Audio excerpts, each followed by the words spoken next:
बेटा हेडिंग दे दो thermal and chemical effects of current.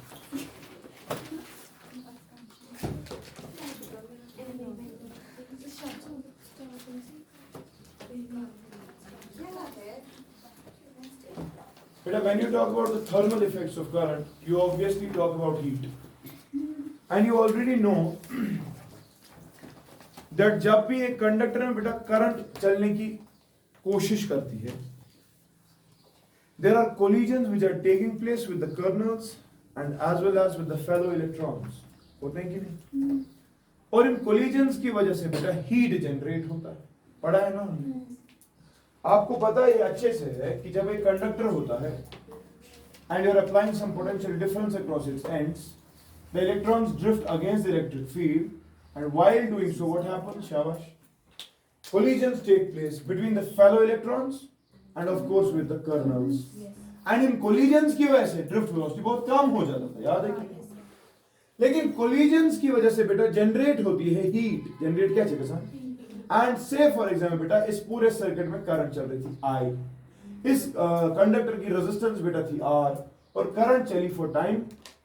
Then there was a guy बेटा by the name Joule जिसने कहा that the heat energy produced, that the heat energy produce हो रही है because of collisions, so which is directly proportional to the square of the current which is flowing through the conductor. It is directly proportional to the resistance of the conductor. And it is also directly proportional to the time for which the current flows. बात समझ रहे हैं कि नहीं?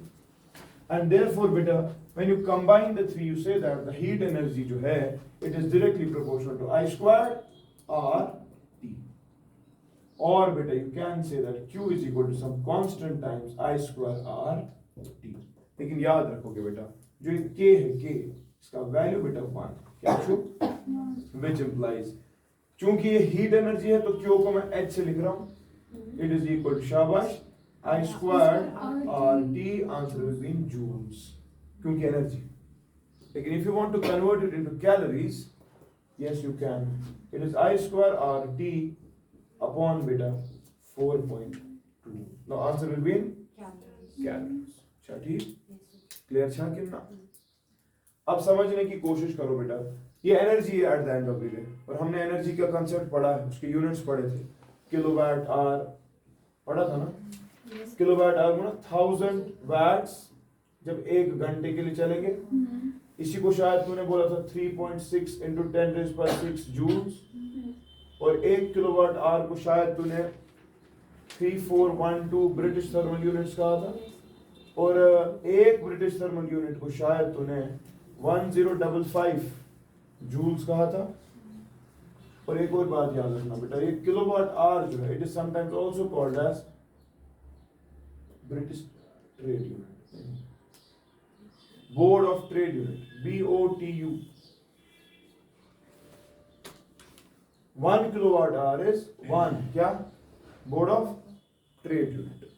ठीक, ये unit is metre शुखा हमने पढ़ा है नहीं? एक यूनिट कब चढ़ता है आपका मीटर कंजप्शन एनर्जी का? जब शाबाश 1000 वॉट 1 घंटे के लिए कंटिन्यूअसली चलेगा। ठीक है कि नहीं? ये हमें पता है। लेकिन बेटा अब है क्या, करंट चली है तो हीट प्रोड्यूस हुआ, तो this is the thermal effect of current. Shakir ना, लेकिन मैं आपसे सवाल कर रहा हूं, एक कंडक्टर है उसमें करंट ऐसे चली आई, इसकी रेजिस्टेंस क्या थी? कितने टाइम के लिए? What is the heat produced? I square R T, है ना? लेकिन बेटा यही कंडक्टर है, अब इसमें करंट ऐसे चली, बता क्या होगा? कूलिंग होगी कि हीटिंग होगी? रेजिस्टेंस आर है और फिर से टाइम टी, शाबाश। हाँ, कूलिंग नहीं होगी, again heat will be produced. The reason is that बेटा हीट कोलिजन्स की वजह से, यहां से थोड़ी ना कम, यहां से क्या हो गया फिर? ऐसा तो नहीं होता ना, चाहे करंट वहां से आए या करंट यहां से आए, कोलिजन्स तो ये फिर भी सफर करेगा। And therefore beta, you are seeing that whether the direction of the current is reversed or not, we always see the heating effect in the reverse direction as well. Therefore remember, Joule's law is irreversible in nature. क्या छू? Irreversible in nature. Irreversible in nature कहने का मतलब अगर एक side से heat produce हुई, दूसरी साइड से कूलिंग इफेक्ट नहीं होता, हीट ही प्रोड्यूस होती, क्योंकि कोलिजन्स की वजह से है ना। और बात समझ रहा है कि नहीं? ठीक चार। So remember this.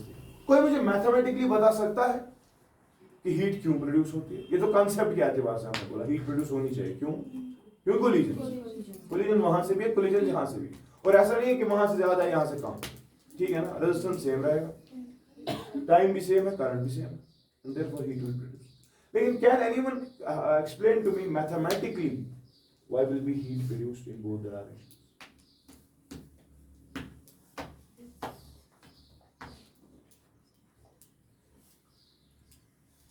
शाबाश, मैथमेटिकली एक्सप्लेन कर सकते हो?